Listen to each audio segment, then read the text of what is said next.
Welcome back to The Grind. In this video, we are going to talk about the Temple Raid PvP event. I'm going to cover some of the basics so that the newer players can help get a better understanding of how this event works, as well as share my tips and tricks to help maximize the points that you and your team can earn. A quick summary of what we'll discuss is how to progress down an island, the element bonus that gives an extra 25% if you attack an island with a dragon of that same element, unlocking and defeating temple guardians, unlocking and defeating the hidden shrine guardians, and how the storm works, how it can significantly affect your progress, as well as how it can significantly benefit your progress. So when you first open up the event page, this is what you will see: a bunch of different islands, a cloud in the middle, and a storm cloud on one of the towers on one of the islands or between two of the islands. And the goal is to defeat every single island and unlock the middle island to defeat the shrine guardians. But before you can do that, you have to defeat each different island. And so you will click on one of the islands, for example, the fire element island, and you will have to progress down the path on each different island. So in order to progress down the path, you have to attack players from different teams, and each team is signified by one of those shields. And you'll see their progress down the path as they earn more points. And you can think of those towers that you see as checkpoints. So you need to earn a certain amount of points from attacking players from different teams to progress to the checkpoint. Before you get to each checkpoint, teams can attack you and take away your progress and pull you back to the previous checkpoint. So after you complete the first checkpoint and start moving to the second one, you can only lose your progress back to the first checkpoint. You cannot go past these towers. And once you get to each of these different towers, you are unable to attack other teams, and you have to score a certain amount of points against the temple guards. And these are a little bit easier bases. They do offer better points for those who cannot hit the strongest players on other teams, and your team together has to score a certain amount of points against these guards to defeat the castle guards before you can continue to progress down the island.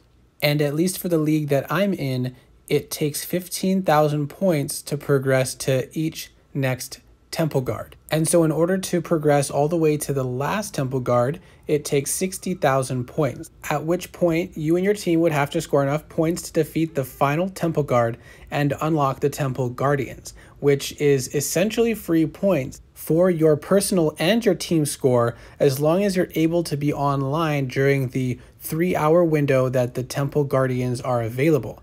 And these will go from tiers all the way from the first tier up to Harbinger tier, and you can only use dragons from each of those tiers. And if you defeat them, you will earn a certain amount of points for defeating that tier. It is free to do each of these tiers for the first time. If you do not defeat the base by completing 70%, then you can redo that base, but it will charge you energy, and each time you have to repeat it, it costs more energy. Now, I say this is free points because it does not cost energy if you defeat them the first time, but it does take up a lot of time because in higher leagues, teams will defeat several of these every day, and it can take some time. For me, it usually takes about 14 minutes to defeat all of them. The more members of your team that are online and available to take advantage of these free points from the Temple Guardians, the better, because that's free points that each member of your team can contribute to your overall team score to help you rank better in your league. You may also notice in this particular clip that you see a 2 times by the points there, and at the bottom it said the island is supercharged, and we're going to talk more about that and how you and your team, when you work together, can really maximize the amount of points that you can get from these temple guardians. Now, you have to do this for every single different elemental island, and once you've unlocked all 5, you'll unlock the middle island. Now, one important thing I do not want to forget to mention is that each island allows you an extra 25% additional points if you use a dragon of that same element in the attack that you do for points on that island. So whether you're attacking a different player on a team or if you're attacking the temple guards, if you're in the fire island, you use a fire dragon whether it's the first or third dragon that you use, then you will get a bonus 25% points. If you're flying in the ice island, you need an ice element dragon to get those bonus points. Now, as I said, after you've defeated all the different islands, you will unlock the mysterious shrine, where you will be able to attack the shrine guardians, which is similar to the temple guardians, and the bases are a little bit harder, and you have the potential to earn a cool portrait if you're able to defeat all of them. And there are actually 2 different tiers of these bases that you can defeat, and it's multiple bases for each tier. The easier tier will allow you to use any orange tier dragon and will give you a smaller version of the portrait. And the stronger tier will be Harbinger dragons, and you'll get the Uber portrait, which looks a little bit cooler. These bases are free points as well, but you can only defeat them once, and you do have to have dragons of that tier in order to attempt the bases. So now we're going to talk about another very important feature of this event, which is the storm. And this is something you want to keep in mind all throughout the event, because it does make a big difference on the overall outcome of your total points as a team and for your personal score. The storm moves position every, I believe it's 3 hours, and will remain in that next position for 3 hours.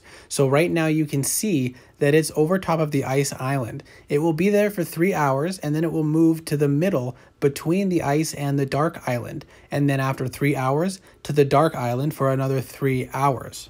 When the storm cloud reaches an island, it will immediately remove access to that island. So you will not be able to score points on that island once the storm cloud reaches there until it moves off the island. And any progress that you had on that island will be removed. It will be gone. Once the storm cloud leaves, you will be started again at 0%.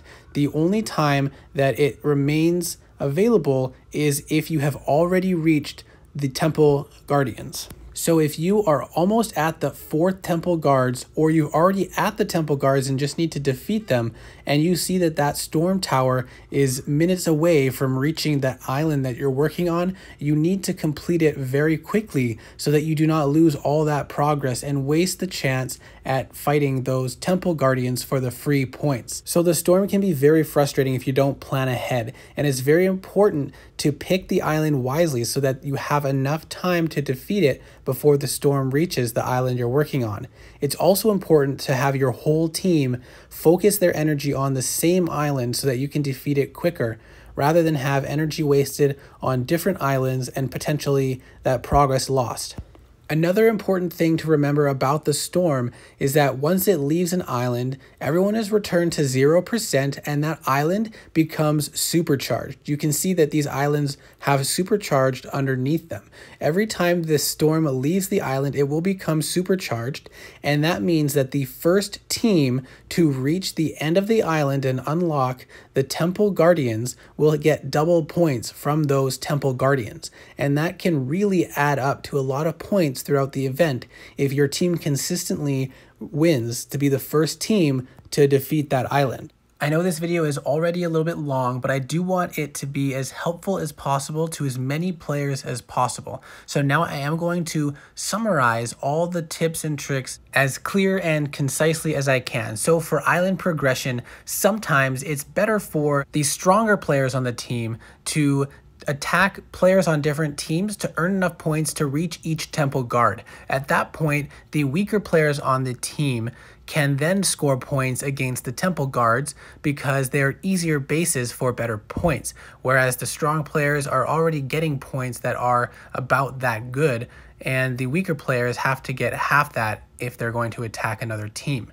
Now, the other important thing is the element bonus. 25% of points for using a dragon of the same element as the island you're attacking is huge. That really adds up over the course of the event. So do not forget to use at least as one of the dragons in your attack to have the same element as the island you're attacking. So if you're attacking the fire island and you don't have a strong fire dragon, just throw on an inner fire on Ember and throw him in as a second dragon attack at the end to get that extra 25% points. Work with your team to unlock as many temple guardians as possible, and do keep in mind sometimes waiting a couple hours to unlock the next Temple Guardians might be more beneficial if it allows a large portion of your team to then become available. For example, if the team wakes up at a certain time and more of the team will be able to score points on those Temple Guardians, that may significantly benefit your overall progression as a team. Next, your first goal should be to defeat each different island one time so you can unlock the Shrine Guardians and then score some extra free points as well as get those cool portraits. And then finally, do not forget about the storm, because when the storm cloud removes all your progression on an island, that hurts, and it's not fun because that is a waste of points that you scored that could have been put towards defeating another island for Temple Guardians, which gives you more free points. However, if you have the resources and your team is well coordinated, try as many times as you can to be the first team to defeat that island after the storm cloud leaves, so you can get that supercharged 2 times point bonus against those Temple Guardians, because that can make a huge difference to each individual's personal score as well as the team score for ranking as high as you can. Thanks for watching, and as always, share your tips and thoughts in the comments below. I hope this video was helpful. Good luck in the Temple Guardians event, and I will see you in the next video.